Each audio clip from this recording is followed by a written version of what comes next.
Boa noite para todo mundo. Então, vamos dar início à nossa terceira aula da disciplina de máquinas e motores.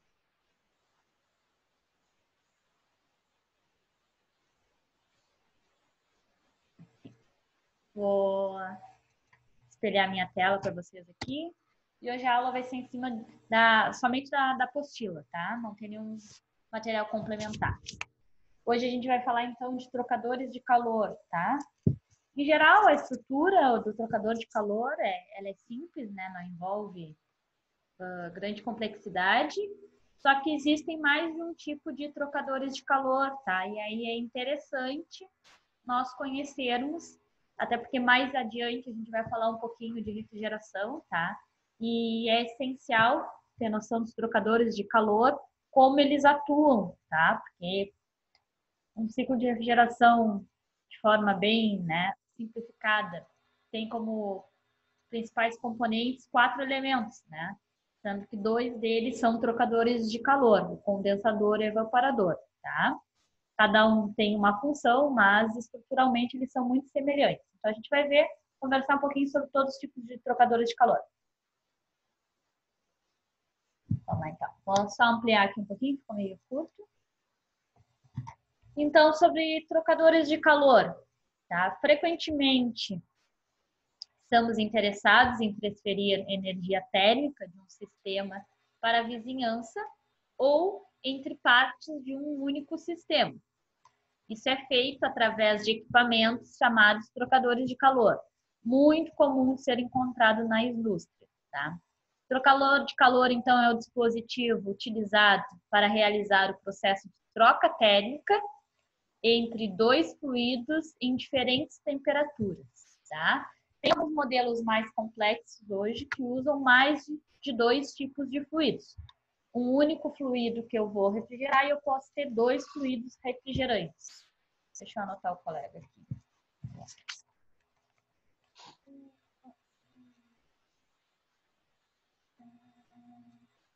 Hoje já saio.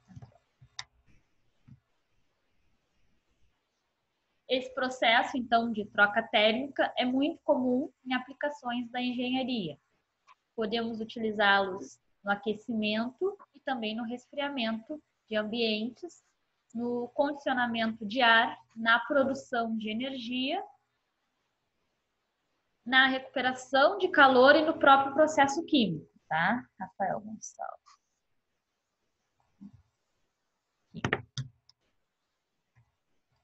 Os trocadores ou permutadores de calor não é muito mais usado hoje, gente, é um termo meio antiquado, tá? Mas é a mesma coisa que o trocador de calor do tipo tubular consistem o grosso do equipamento de transferência de calor com ausência de chama, né, nas instalações de processos químicos. Os mais comuns são trocadores de calor em que um fluido se encontra separado por outro por meio de uma parede, através do qual o calor se escoa.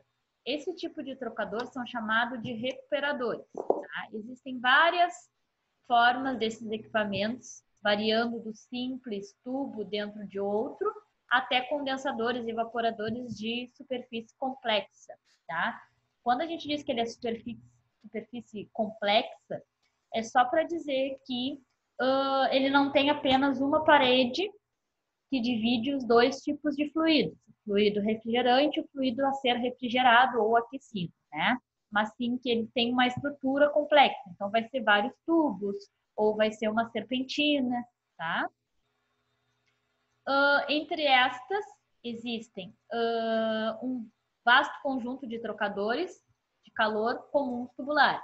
Tais unidades são largamente utilizados devido à possibilidade de serem construídas com grande superfície de transferência e um volume respectivamente pequeno, além de possibilitar fabricação com ligas metálicas resistentes à corrosão e são apropriados para aquecimento, resfriamento, evaporação ou condensação de qualquer fluido. O projeto completo de um trocador de calor pode ser dividido em 3 principais partes, tá? Então, hoje em dia, a gente tem condensadores bem modernos, né? o material em que é produzido o condensador tem que levar em conta a corrosão dos fluidos que por ele circulam, né? Então, se um dos meus fluidos vai ser água, eu posso ter corrosão.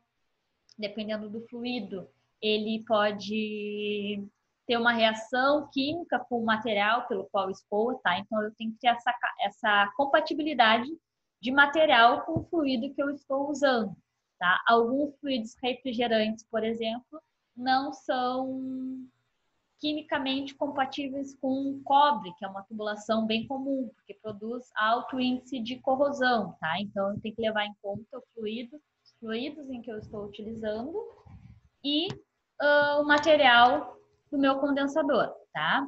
Então, ali as 3 partes de um projeto completo de trocador de calor. Tem que levar em conta o quê? A análise térmica se preocupa principalmente com a determinação da área necessária, a transferência de calor, para dadas condições de temperatura e escoamento dos fluidos. Tá? A análise térmica, como eu falei ontem para vocês, quanto mais superfície de contato eu tenho, maior transferência de calor eu tenho. Né? Então, se eu tenho 2 corpos que têm uma superfície de contato, né, pequena, como por exemplo, eu tenho um cilindro gigante com água dentro e por ele eu passo um único... Desculpa, gente, só um minutinho.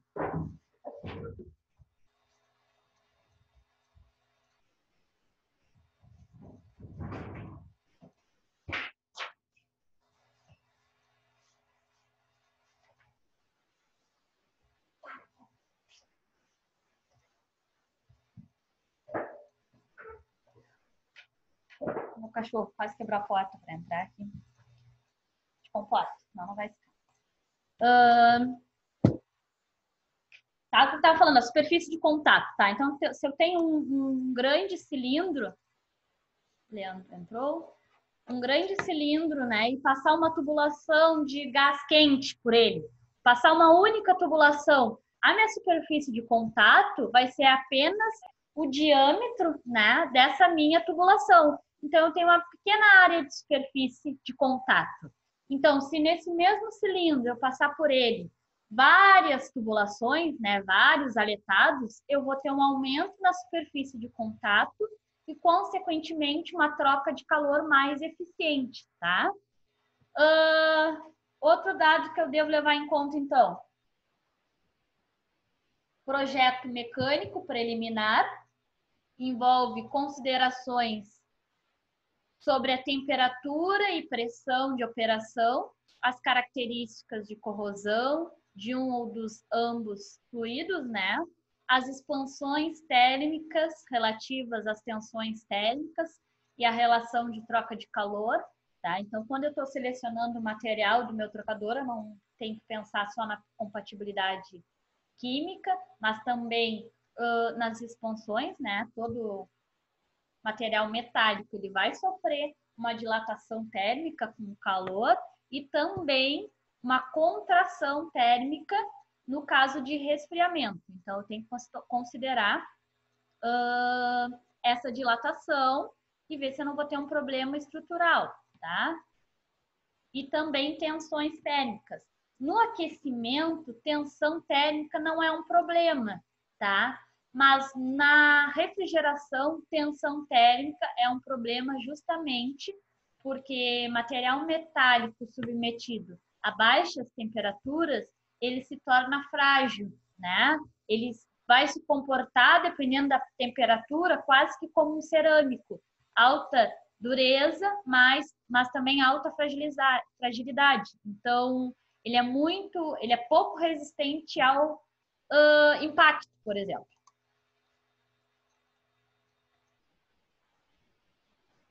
Outra coisa que eu tenho que levar em conta também é o projeto de fabricação, tá? Requer a translação das características físicas e dimensões de uma unidade que pode ser fabricado a baixo custo, né? Seleção dos materiais, selos, arranjos mecânicos, bom. E o procedimento na fabricação deve ser específico, tá? Cedemias entrou. Para atingir, então, aqui, para atingir a máxima economia, a maioria das indústrias adota linhas padrões de trocadores de calor, tá? Os padrões estabelecem os diâmetros dos tubos e as relações de pressão, promovendo a utilização de desenhos e procedimentos de fabricações padrões, tá? A padronização não significa, entretanto, que os trocadores possam ser retirados da prateleira, porque as necessidades de serviço são mais vantagiosas, tá? Como foram sendo criados muitos tipos de condensadores, né? E a principal componente que eu tenho são os aletados, ali são os tubos pelos quais circulam os fluidos. Eles começaram a criar padrões, né, de diâmetro e comprimento nesses tubos, justamente para quando é necessário a troca, tá? A substituição de um componente. Então, o engenheiro especialista em uma instalação de trocadores de calor em unidades de energia e métodos de instalação é solicitado frequentemente para selecionar a unidade de troca de calor adequada a uma determinada aplicação, tá? A seleção requer, então, uma análise térmica para determinar se uma unidade padrão, tá? Unidade padrão são aquelas que a gente encontra pronta no mercado, né? Eu calculo lá a quantidade de energia térmica que eu preciso ou refrigerar ou aquecer, tá? E procuro se eu tenho um equipamento que se enquadra nos meus padrões, né? Não apenas a capacidade, mas eu tenho que levar em conta também corrente, tensão da minha instalação, tá? Caso eu não tenha um trocador de calor já pronto, Rafael Gonçalves, tá? É bem comum que trocadores de calor sejam encomendados, tá? A partir de especificações próprias dos clientes, tá? Nesse tipo de análise, deve ser levado em conta no que diz respeito ao custo, né? Claro que tudo que for mais específico, ele vai ser um pouco mais caro do que aqueles produzidos em massa, né? A vida do equipamento, facilidade de limpeza é muito importante, o espaço necessário, né, para o equipamento, além de estar em conformidade com os requisitos dos códigos de segurança da ASME, tá? Aqui eu tenho uma foto de um trocador de calor, tá? Só que esse aqui é muito simples. A gente vai ver todos os tipos agora e vai ver especificamente quais são as características de cada um e como eles se classificam, tá? Essa parte interna aqui, um aletado, é só para vocês terem noção que nem todos têm uma geometria tão simples do que a gente vem falando até hoje, né? Por exemplo, esse daqui, ó, estaria esse componente aqui dentro de um grande cilindro. Por que eu tenho mais de um fluxo aqui, tá? Aquilo que eu falei para vocês, quando eu tenho velocidades maiores, eu tenho uma troca de calor maior. Quando eu tenho sentidos opostos, tá? De fluxo, eu também tenho uma troca de calor melhor. Ah, por que eu não uso sempre sentidos opostos de fluxo? Porque isso também tem as suas desvantagens, né? Nesse caso aqui, ó, eu tenho essas partes metálicas aqui, ó, para quê? Para ter uma superfície de contato maior, né? Para aumentar a minha troca térmica. Então, eu vou ter um fluido, tá? Dentro de um grande cilindro, essa parte dentro, e aqui onde tem as setas, ó, são por onde circulam os fluidos. Se eu botar placas, como tem essas daqui, essas placas são de material metálico, né? Que são bons condutores de calor. Então, isso é para potencializar a troca térmica, tá? E, consecutivamente, a eficiência térmica ali. Como é que é feita a classificação dos trocadores de calor, tá? Tem muitos tipos, muitos tipos. Então, hoje em dia, tem muito tipo de classificação. A mais básica e comum que é utilizada é a partir quanto modo de troca de calor, como é o princípio de funcionamento dele, basicamente é esse. Quanto ao número de fluidos, quantos fluidos circulam dentro de um único trocador de calor, e o tipo de construção, tá? Construção mecânica dele. E aqui tem um organograma de classificação mais simplesinho. Deixa eu aceitar o colega. Falhou a minha caneta.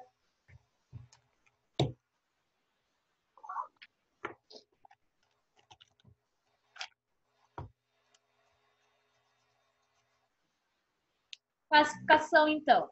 De acordo com o processo de transferência, tá? Opa.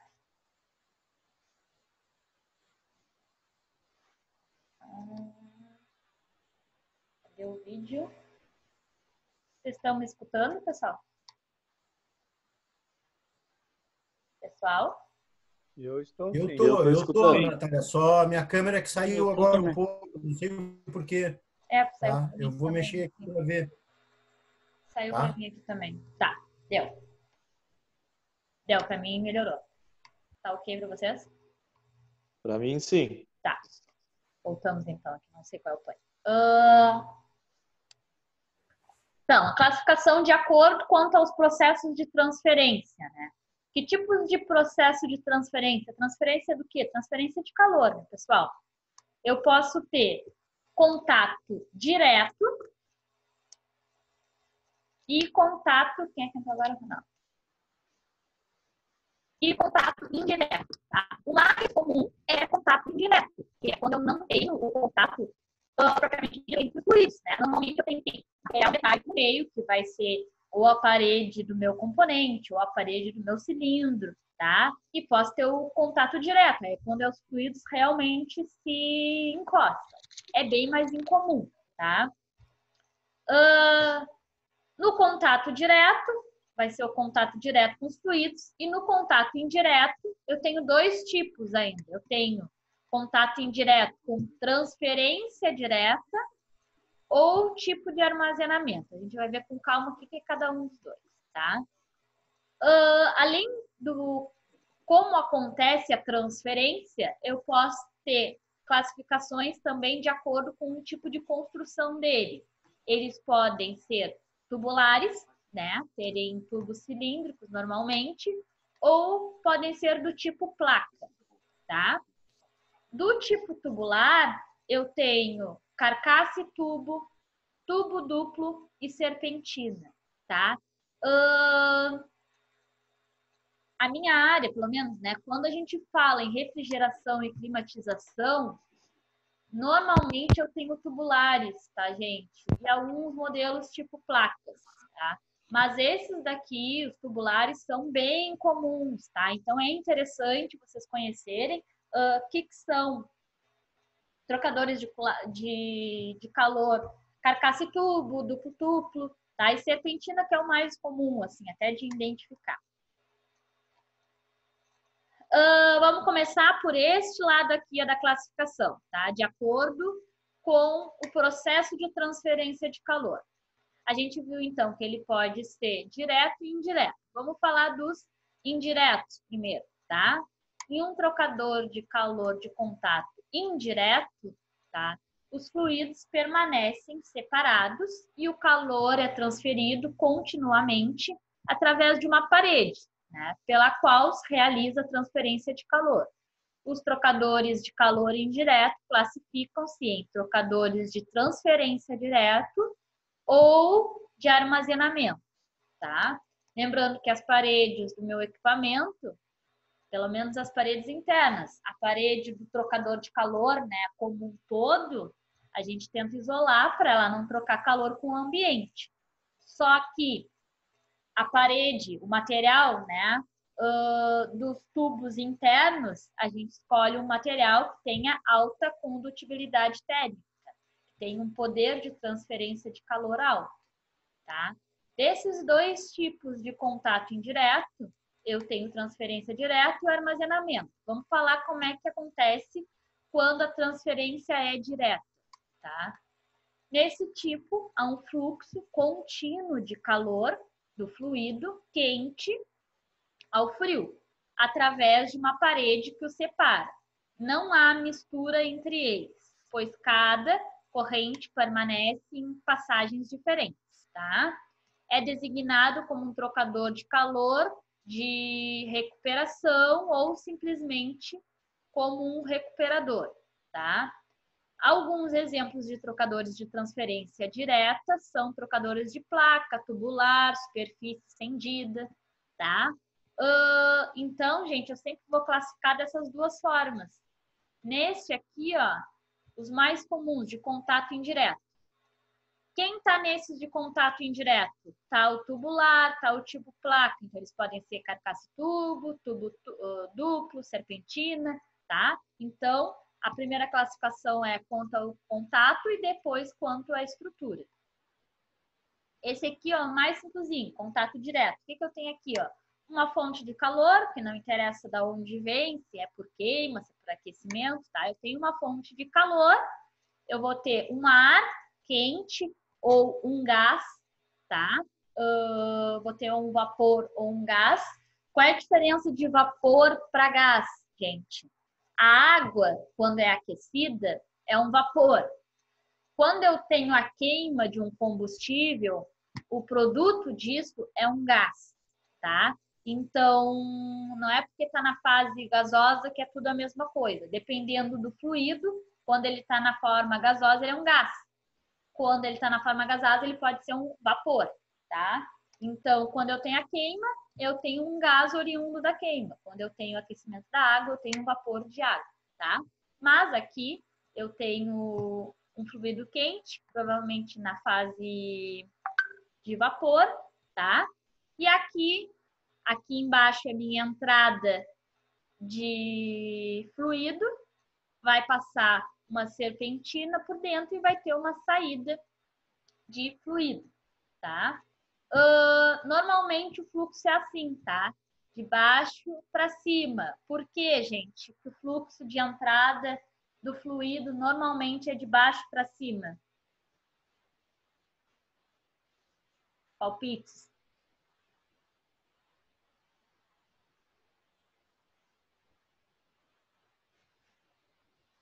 Palpites? Vamos lá.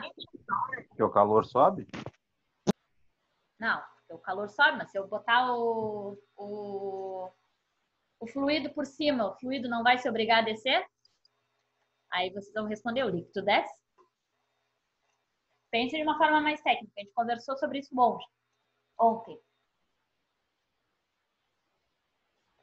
Estou passando um fluido ali, tá? Provavelmente na parte líquida.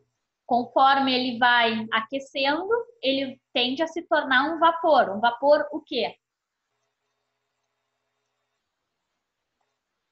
Quando eu recém faço a transferência ali, né? Quando eu boto calor latente, passo de líquido para vapor. Que tipo de vapor eu tenho?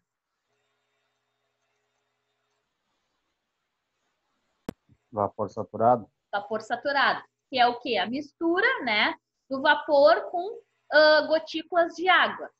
Se eu continuo a aquecer, eu tenho que tipo de vapor? Vapor superaquecido. Vapor superaquecido, tá? Então, o meu fluxo é para evitar a condensação do vapor saturado, tá? Qual é a ideia, gente? Eu tenho um fluxo, tá? De baixo para cima. Aqui na entrada, provavelmente tudo é líquido, né? Tudo é líquido. Aqui no meio começa a evaporar um pouquinho. Lá para cima, tá? Eu já tenho aqui, a ideia, pelo menos, é ter tudo vapor. Mas nesse tipo de trocador de calor, eu não vou conseguir chegar num vapor superaquecido. Eu vou chegar num vapor saturado aqui em cima, tá? E aí ele vai saindo vapor saturado. Se eu tiver o fluxo contrário, tá? A água ela é mais pesada, ela tende a descer, né? Então, se eu tiver o fluxo contrário, o meu vapor ele vai tentar subir e a água vai tentar descer. Então, existe uma probabilidade de eu começar a condensar aqui embaixo, tá? Começar a condensar o meu vapor. E eu ter como produto final aqui vapor mais líquido, tá? Entenderam isso? Eu vou ter vapor saturado tem muitas gotículas de água, tá? Elas vão se colidir com o vapor, né? O líquido vai descer e esse vapor começa a condensar antes mesmo de sair. Então, existe o perigo de eu ter na saída aqui a mistura líquida e mais vapor. Dependendo de onde eu vou aplicar, isso é muito perigoso. Se eu tenho na saída do meu condensador, como em sistema de refrigeração, um compressor, eu não posso permitir que exista a possibilidade de também sair líquido, porque um compressor é projetado para comprimir vapor. Se entrar líquido, vai sofrer algum dano, tá? Então, em geral, até para vocês olharem um trocador, estão vendo ali uma saída, uma entrada, o que será entrada? O que será saída? Normalmente, a alimentação do líquido é embaixo, tá? E a saída do vapor é em cima. Normalmente é assim, tá? Então, já dá para começar, independente se conhece ou não o trocador de calor, começar a situar ali o que é cada alimentação. Esse aqui é um trocadorzinho de calor, tá? Aletado, mas a gente vai falar direitinho dele. Trocador de calor de armazenamento. Então, aquele era de contato direto. E o que são os trocadores de calor de armazenamento? Em um trocador de calor de armazenamento, os âmbulofluidos percorrem alternativamente a mesma passagem de calor, tá? A superfície de transferência de calor, geralmente, é uma estrutura chamada de matriz, tá? O refrigerador, aquela parte de cima ali, eu tenho um trocador de calor, a gente chama de serpentina. Serpentina é muito específico, tá? Sempre que eu tenho a estrutura dentro do meu trocador de calor, eu chamo ela de matriz. Em caso de aquecimento, o fluido quente atravessa a superfície de transferência de calor e a energia térmica é armazenada na matriz. Posteriormente, quando o fluido frio passa pelas mesmas passagens, a matriz libera a energia térmica, tá? Ou seja, é um trocador de calor que eu posso usar tanto para aquecimento quanto para resfriamento, tá? Eu vou passar, por exemplo, se ele for a ar e fluido, eu vou passar um ar quente que vai aquecer o meu fluido. Posso passar também um ar frio e resfriar o meu fluido, tá? Esse trocador também é chamado de regenerador. Tá? Então, esse daqui é como se fosse a parte interna, né, de um trocador de calor. Esse conjunto de tubos por onde passam o fluido a ser refrigerado, né? Aqui fala fluido, mas a gente tem que saber se é o fluido refrigerador ou fluido a ser refrigerado, né? Nesse caso, se só diz fluido, eu posso entender que o que está sendo refrigerado é água, tá? Então, por fora eu vou passar fluido e aqui, pela matriz, que é o conjunto das tubulações, passa a minha água. O que são os trocadores de calor de contato direto? Tá? Nesses trocadores de calor, os dois fluidos se misturam. Tá? Aplicações comuns de um trocador de calor de contato direto, tá? Envolvem transferência de massa, além de transferência de calor. Aplicações que envolvem só transferência de calor são raras. Tá? Comparando os recuperadores de contato indireto e regeneradores, aquilo que a gente falou agora, são alcançadas taxas de transferência de calor muito altas. Sua construção é relativamente barata, as aplicações são limitadas aos casos onde um contato direto de dois fluidos é permissível. Tá? Contato direto é bem simples, é quando eu não tenho a separação dos fluidos, né? Por exemplo, eu estou refrigerando água a partir do ar forçado, né? Isso é bem comum. Eu tenho contato da água com o ar, né? Eles são permissíveis, não tem problema de contabilidade, desculpa, fugiu o termo. Incompatibilidade, tá? Então, eu posso misturar os dois fluidos. Aqui ele fala, gente, que há transferência de massa. O que é isso? Se eu tenho um trocador de calor, tá? De contato indireto, eu estou passando, por exemplo, um fluido refrigerante e água, tá? Estou aquecendo esse meu refrigerante, é mais fácil esse meu fluido refrigerante.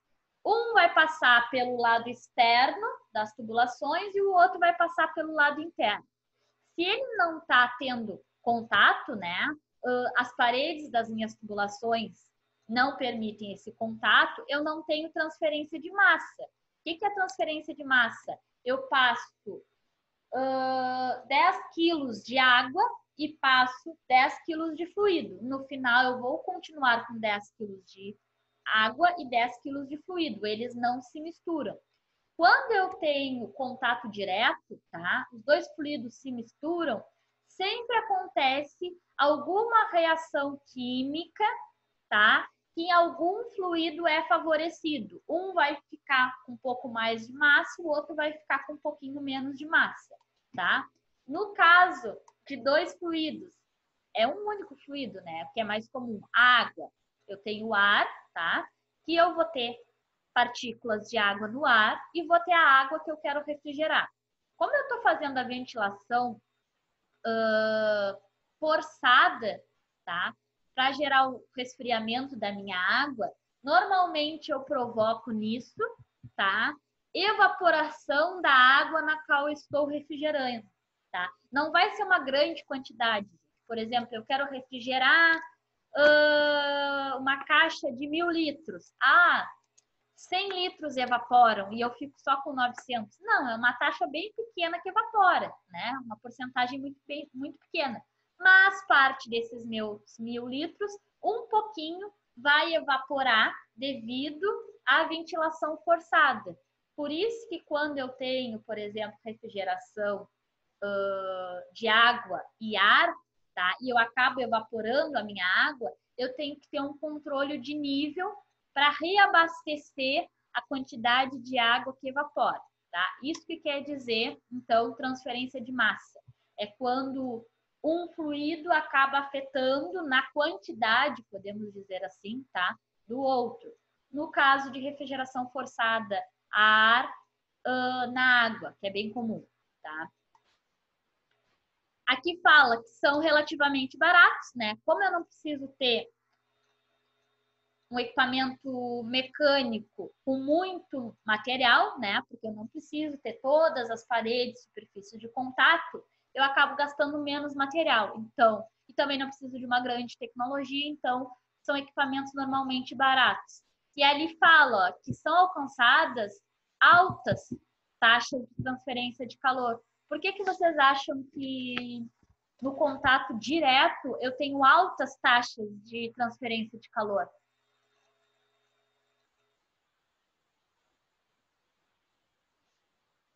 Palpites? Porque no contato direto eu tenho altas taxas de transferência de calor. Mais do que o indireto, quando eu estou comparando dois fluidos iguais, né? Que não tem interferência da parede, por exemplo. Porque tu não tem interferência da parede, né? Quando tem o contato indireto, o que tu faz? Um fluido aquece a parede, essa parede aquece o outro. Eu tenho perda. Que tipo de perda? Efeito Joule, tá? Eu sempre vou ter perda de efeito Joule, tá? Isso é bem comum.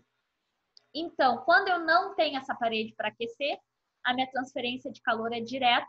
Então, tudo que um fluido perde, o outro cede. Eu não tenho perdas pela parede, tá? Então, a resposta é bem simples mesmo.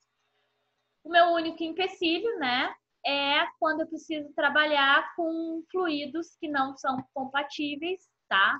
Ou, às vezes, são compatíveis, só que algum deles é tóxico. Então, eu não posso misturar, eu vou deixar os dois fluidos tóxicos em geral, tá? Esse tipo de trocador de calor direto, pelo menos, dos fluidos é água. Normalmente eles são baratos também, porque um dos fluidos é água. Ou ar, né? Então, se eu tenho um fluido a refrigerar, né? Se isso aqui não fosse água, fosse um fluido R22, tá? R12, que não pode mais usar em lugar nenhum do mundo. R12 não pode em lugar nenhum. Eu não poderia refrigerar R12 com ar forçado. Por quê? Primeiro que o R12 evapora a temperatura ambiente, tá? E segundo que eu tenho transferência de massa aqui. Então, quando eu forçasse o ar, eu ia acabar evaporando parte do fluido. E esse ar forçado, ele vai para a rua. Então, eu vou estar despejando parte da massa do meu fluido refrigerante na atmosfera, tá? Então, isso impossibilita. Esse aqui é um trocador de calor, tá? Um condensador bem tranquilo, tá? Aqui eu tenho água e aqui eu vou ter ar forçado e a minha ideia é refrigerar essa... Espera aí que um pouquinho que tá. Classificação de acordo com as construções, então. Falamos dos dois tipos de contato, pode ser contato direto, fluido com fluido, ou contato indireto, fluido, parede, fluido, tá? Quanto ao tipo de construção, temos trocadores tubulares, de placa, de superfície.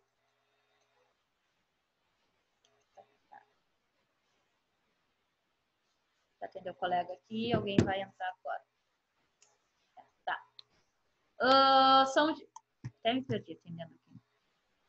Superfície estendida e regenerativos. Outros trocadores existem, mas os grupos principais são esses, tá? Aqui serão estudados apenas dois primeiros, trocadores tubulares e de placas, tá?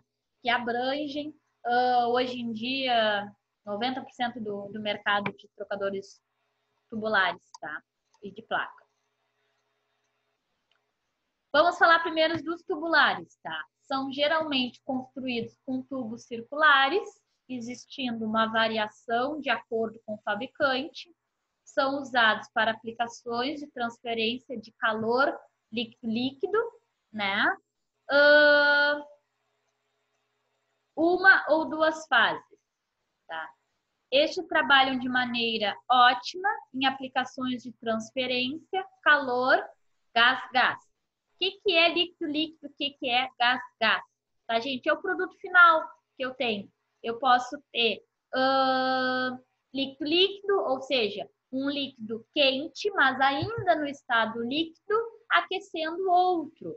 Ou posso ter gás-gás, tá? Que é o mais comum, porque tem ótimas aplicações de transferência de calor, tá? O que é o gás-gás? Aquele bem simples que a gente conversou lá. Tem um gás, pode ser oriundo de uma queima, vou refrigerar um fluido que vai virar também ou um gás ou um vapor, tá? Principalmente quando pressões e ou temperaturas operacionais são muito altas, onde nenhum dos dois tipos de trocador pode operar. Esses trocadores podem ser classificados como carcaça, e tubo duplo e de aspiral. Tá? Então, dos tubulares, eles podem ser do tipo carcaça, e tubo duplo e espiral. Aqui tem umas fotinhas, mas antes vamos falar primeiro deles, tá? Trocadores tubo, espiral. Trocadores de carcaça e tubo, tá? Esse é o trocador, é constituído por tubos e uma carcaça. Um dos fluidos passa por dentro dos tubos e o outro passa pelo espaço entre a carcaça e os tubos, tá? É como se eu tivesse esse aqui, ó. Aqui vocês estão vendo só os tubos. Depois dos tubos vai uma carcaça, tá? Grandona aqui em cima. Eu vou ter um fluido passando por dentro desses tubos e o outro fluido que vai ficar entre os tubos e a carcaça, tá?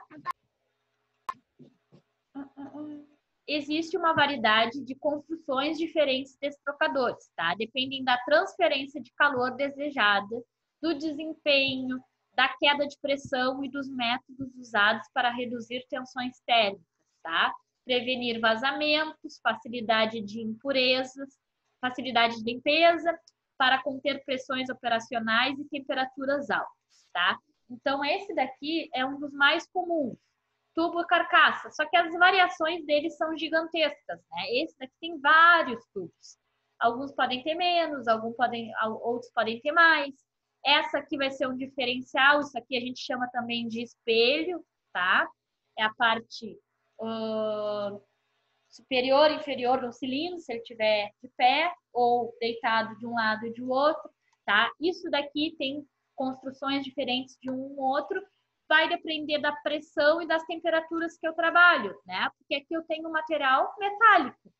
Quando eu passar por ele um fluido muito quente, ele vai sofrer alguma dilatação. Então, eu tenho que ter alguns artifícios mecânicos, né? Imaginem que esses tubos aqui longitudinais comecem a dilatar, né? Então, tem que ter alguns artifícios mecânicos para que essa dilatação não seja um problema estrutural. Trocadores de carcaça e tubo são os mais usados para qualquer capacidade, tá? Então, eu tenho desde capacidades pequenininhas até grandes capacidades e condições operacionais, tais como pressões e temperaturas altas, atmosferas altamente corrosivas, muitos fluidos viscosos, misturas de multicomponentes, tá? Então, ele tem uma gama de serviço muito grande. Esses são trocadores muito versáteis, feitos de uma variedade de materiais e tamanhos e são extensivamente usados nos processos da indústria, tá? Então, aqui é um resumo de como ele é. Claro que cada fornecedor, né, vai ter o seu modelo, mas basicamente ele tem que ter o quê? Tem que ter uma carcaça, os tubos entre a carcaça para produzir um contato indireto, vai ter uma entrada de gás ou líquido quente e uma entrada do fluido a ser refrigerado. Então, em vermelhinho, nesse caso aqui, é o fluido refrigerante, tá? Ele entra por cima e sai por baixo, o refrigerante.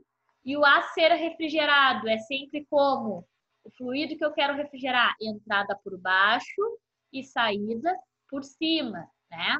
Porque se eu tenho, por exemplo, líquido, vou entrar com líquido, aqui a uma baixa temperatura e vou sair com líquido a alta temperatura. Não teria problema de ser de cima para baixo, mas no caso de vapor específico, tem que ser assim. Se aqui eu entrasse líquido e saísse com vapor, tá? Se faz necessário a entrada ser de baixo e a entrada ser de cima, tá? Essa parte aqui que não é uma regra, tá? Essa aqui não é uma regra. Vai depender do fluxo que eu quero, tá? Entrada do fluido a ser refrigerado de baixo para cima. A entrada do fluido refrigerante varia, tá? Porque eu posso querer com o mesmo fluxo do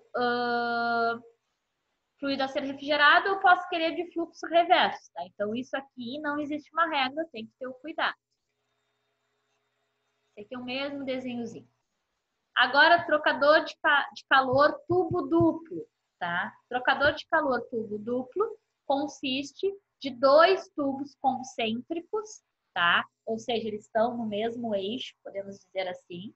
Um dos fluidos escoa pelo tubo interno e o outro pela parte anular, tá? Entre os tubos, em uma direção de contrafluxo, tá? Um vai, outro vem. Esse talvez o mais simples de todos os tipos de trocador de calor pela fácil manutenção envolvida. É geralmente usado em aplicações de pequena capacidade, tá? Porque eles não têm alta eficiência calorífica, tá? Então, basicamente isso aqui é 2 tubos, gente, ó. Um tubo interno, o outro tubo externo, né? Vou ter em um fluxo o fluido refrigerante, no outro fluxo o fluido a ser refrigerado, tá? Sempre em fluxo reverso. Percebam que esse aqui vem de cá para cá e esse aqui de cima para baixo. Quando ele chega aqui, ele vai ter um sentido oposto, tá? Um fluido do outro. Ele é bem simples, a manutenção dele é bem simples, tá? Mas por que eu uso em baixas capacidades? palpite do porquê que esse, apesar de simples, tem baixa capacidade de refrigeração.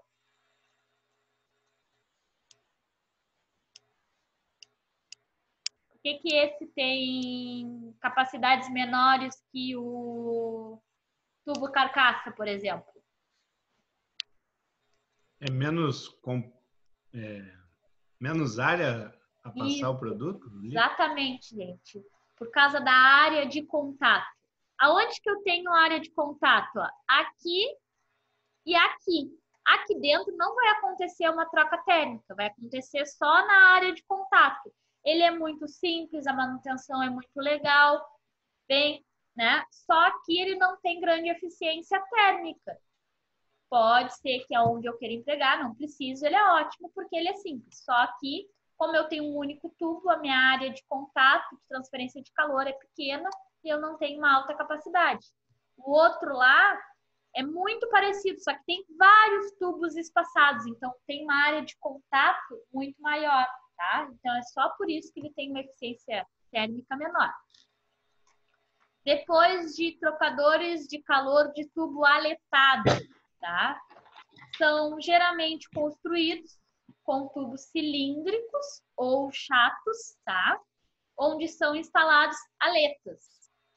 Suportam altas pressões, tá? Então, o que é isso? Eu tenho, além dos tubos, aletas, tá? De um material metálico, de preferência de alta condutibilidade térmica, né?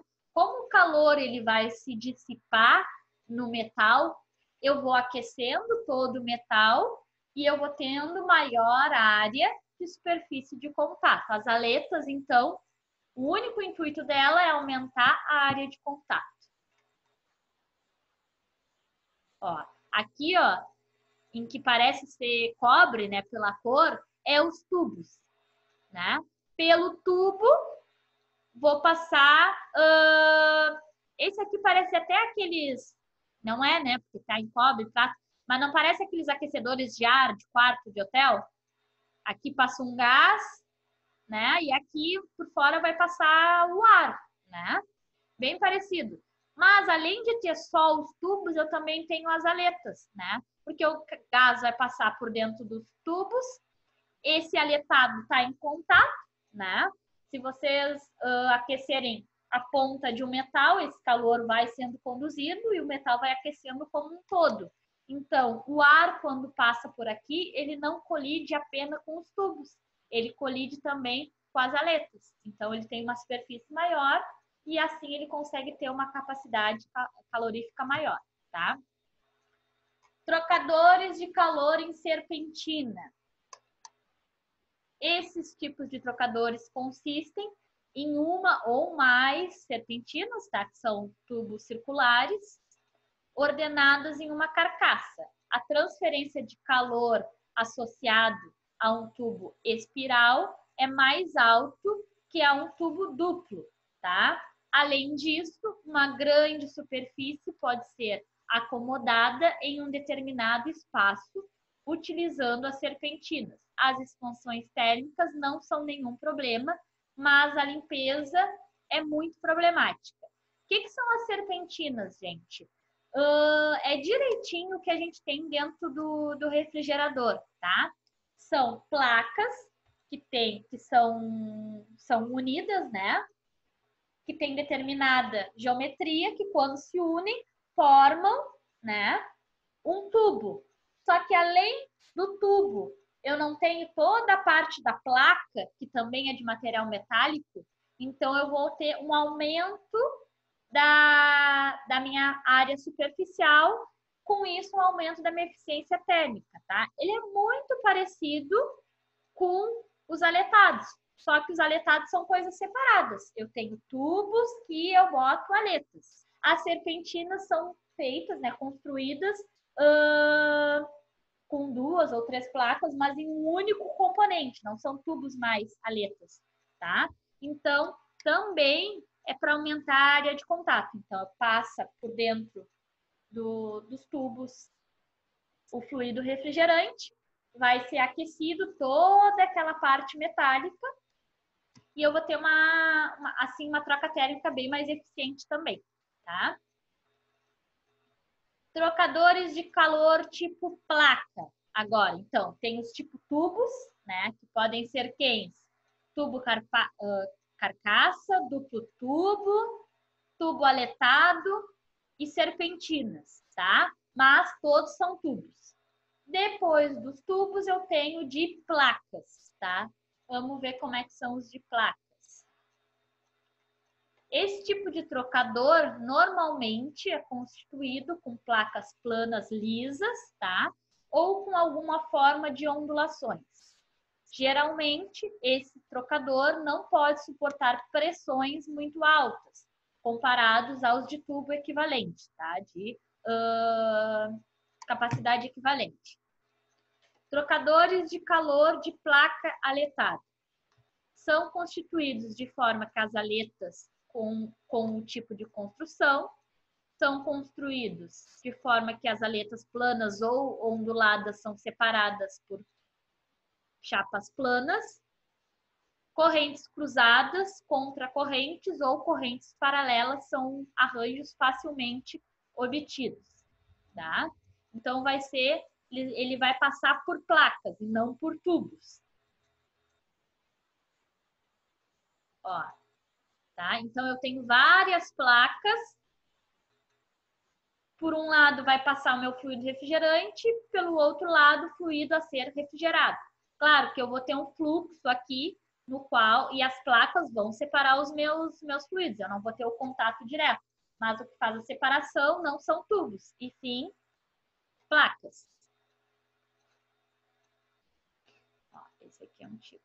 Esse daqui é um aquecedor bem simplesinho de casa, ó, que é por placas.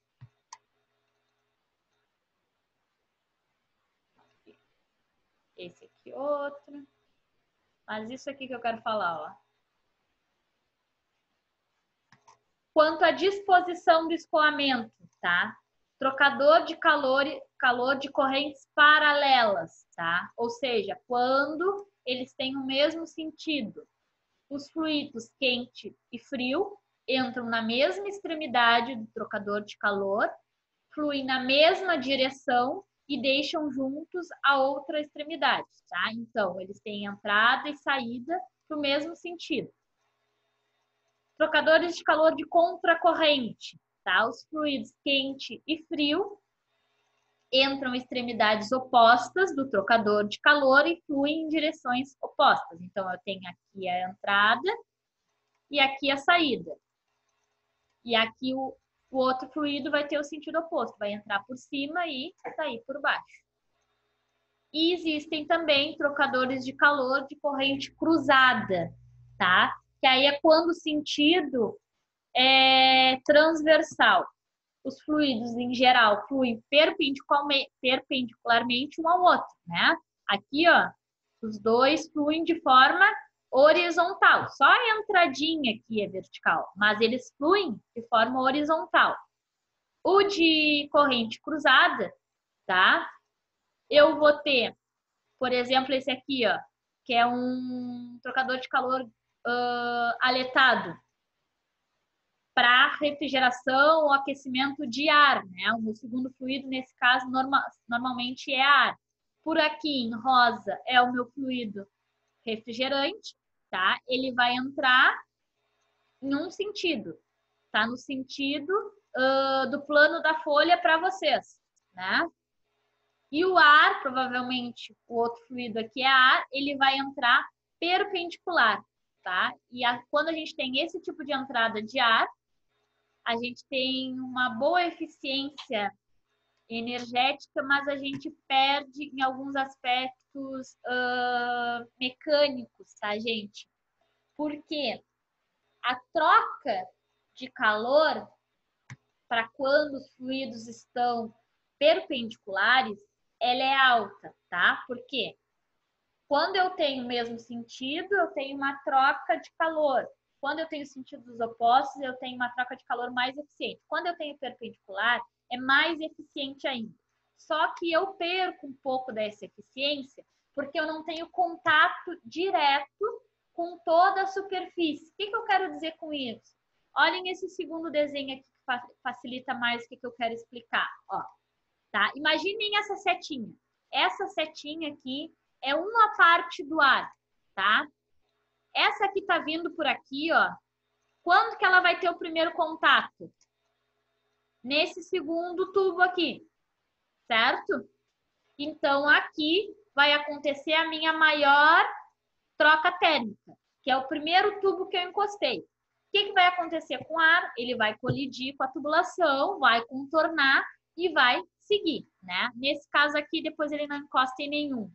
Mas essa segunda seta aqui, ó, tá vindo esse ar, colide com o primeiro tubo aqui. Nesse primeiro tubo, eu tenho uma alta troca calorífica, tá? O ar vai contornar, vai passar por aqui, depois vai colidir com esse segundo tubo, não vai? Nesse segundo tubo, eu já tenho uma troca de calor um pouco menor, né?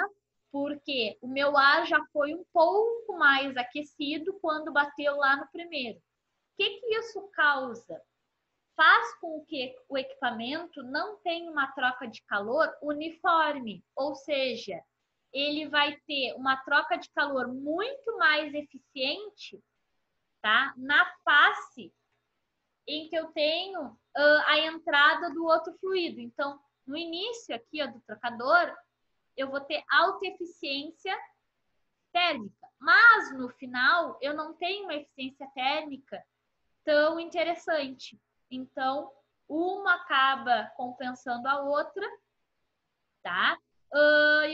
Aqui eu acabo tendo perdas. Esse é o único lado negativo desse trocador de calor. E também o desgaste é de forma não uniforme. Eu vou ter um desgaste maior na parte frontal do meu trocador de calor do que na parte traseira, tá? Esses trocadores de calor, normalmente, eles são mais compridos do que extenso, né? Imaginem aqui, ó, que o meu trocador de calor seja assim, no sentido da minha folha. E o meu ar que está entrando é por aqui. Qual é a área de superfície de contato, né, com maior transferência térmica? Essa aqui, né? Aqui no início eu tenho uma transferência térmica maior. Depois ela vai diminuindo. Então, normalmente esses trocadores de calor, eles são mais compridos do que alongados, tá? Porque é interessante eu ter uma área maior aqui, ó, no início, nas primeiras colisões, tá? De um fluido com a parede do tubo. Então, são trocadores de calor que normalmente são compridinhos, tá? Trocadores de calor de escoamento em multipasse. Tá? A configuração em passes múltiplos é frequente e empregada em trocadores de calor por intensificar a troca térmica. É possível uma grande variedade de configurações, tá? Então, eu tenho aqui, ó, um tubo. Em vez de passar por dentro de outro tubo, eu tenho uma carcaça grande aqui, ó. Tá? Do mesmo jeito esse aqui. Ó, entrada, isso aí. Tá? Número da tubulação de contato vai depender da minha área superficial de contato. Quanto maior for essa minha área, né? Maior for a extensão do tubo dentro do meu trocador de calor, mais eficiente vai ser a minha troca térmica. Ponto, gente. Por hoje é isso. A aula que vem, eu não sei se a gente vai começar refrigerador e seguir nessa ordem, ou vamos falar de motores de combustão interna. Porque um precisa do outro, o outro precisa de um. Mas eu vou ver qual é a ordem que eu acho que a gente mais se adequa. Tá? Alguma dúvida sobre os trocadores de calor? Tranquilo essa parte, né?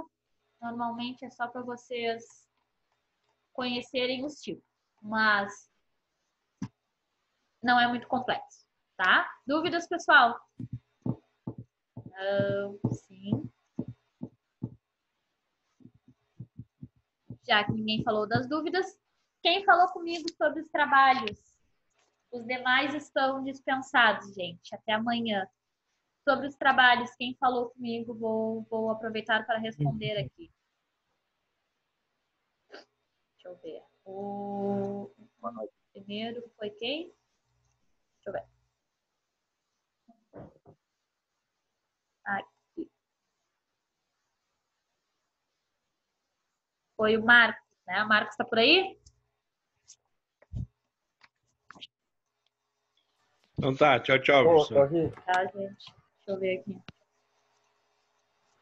Tá. Qual era a tua dúvida? Então, boa noite. Peguei teu arquivo. Tá. Ô, Natália, Oi. a minha tu me respondeu já, foi só aquela dúvida que eu te perguntei mesmo. Tá, mas tu me mandou mais alguma coisa aqui. Não, eu não. Só foi aquela. Será que eu troquei? Peraí. Não, é o Diego. Diego. Desculpa, troquei aqui os nomes. Diego tá por aí? Não, Diego não tá por aí. Depois, quem eu ainda não respondi foi o Felipe. A gravação tá desligada, né? Felipe tá por aí, deveria estar. Tô aqui, Natália, tô aqui. Tá. Não, mas depois eu te mandei aquilo ali, mas depois eu vi onde eu tava o meu erro e consegui fazer. Aí Já eu vou te achou? mandar. Achei, eu mandei pro Douglas, o Douglas vai te mandar aí para correr, para ver se deu boa. Tá. Vocês chegaram... Saíram de 0 e chegaram em 0 nos dois gráficos? Nos dois gráficos. Tá. Então, se vocês saíram de 0 e chegaram no 0 sem roubar ali, né? Sem levar ao valor, se foi a partir das equações, provavelmente está tudo certinho, porque não tem como não dar 0 ali. Não. Aí, quando eu comecei a fazer, não deu. Aí depois eu achei onde era o meu erro ali. Ah, tranquilo, então. Tá? Valeu, Tá. obrigado. Hein? Depois me mandem qualquer coisa. Tá O bom, resto do obrigado. pessoal que ainda está desenvolvendo, vão tirando suas dúvidas, tá, gente? Até sexta-feira. Ô, Natália. Oi. Tu não me respondeu ali no que eu te mandei. Tá. Quem fala comigo que não apareceu aqui? Lucas. Aqui, achei. Tá. Também não respondi. Ah, não respondi o diagrama também. Tu chegou a montar o diagrama ou tu só fez o equacionamento? Só o equacionamento. Aí, para continuar para fazer o diagrama, eu precisava saber se era isso aí. Tá, mas aí eu não tenho como... Sem o diagrama eu também não tenho como conferir. Tu vai ter que jogar os valores ali. Tá? Aí como é que vai ser o valor? Tu fez 3 trechos, né? Isso. Aí tu vai ter aqueles teus trechos. O primeiro trecho, eu acho que é padrão de todo mundo. É de 0 a 3, né? Então, tu vai botar no lugar do primeiro, no trecho, na equação do momento lá. A do V é tranquilo, esforço cortante. É na equação do momento. Tu vai usar o x valendo 0,3. Tu vai chegar em algum determinado ponto e vai fazer essa reta. Depois tu vai para a segunda equação de momento. Não me recordo, mas já deixa eu ver as distâncias aqui. Era 0,3, a segunda era 0,5. Então, na primeira tu vai usar o x como 0,3. Vai chegar um valor, tu vai ligar. Na segunda, tu vai usar o valor de x como 0,8, que é o 0,3 mais o 0,5. Aí tu vai chegar a um segundo ponto. Aí tu liga o primeiro ponto que tu achou no segundo ponto. E a última vai ser 0,3 mais 0,5 mais 0,3 de novo. Então, na última equação, na terceira do momento, tu vai usar o x valendo 1,1. E aí tem que dar 0. Tá? Tu parte de 0, acha o primeiro ponto, liga, acha o segundo ponto, liga, acha o terceiro ponto, só que como o terceiro ponto é o último, botando 1,1 no teu x lá, tem que dar 0. Tá? Aí tenta fazer isso daí para nós. Se não fechar, tu me avisa que aí eu tento procurar o o erro na equação. Só pode ser naquelas equações ali, tá bom? Tá, ok, então. Tá. Então, era isso. Até mais, pessoal. Boa noite. Boa noite. Boa noite.